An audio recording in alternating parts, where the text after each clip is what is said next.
Zülmət gecelerdi bilen derdimi oturup şəkilinlə söhbət edirəm.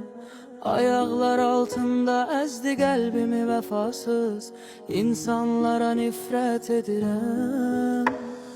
Fırtına qopar, tufan olar, axan gözyaşım leysan olar. Əgər məni tərk edib gedərsən, sə qəlbimin evi viran olar, viran olar.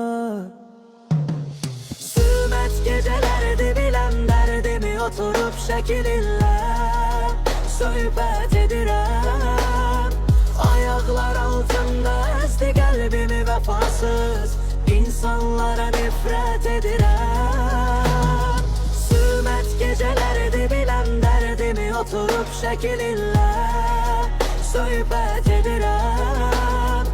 Ayaklar altında əzdi qəlbimi vəfasız insanlara nifrət edirəm.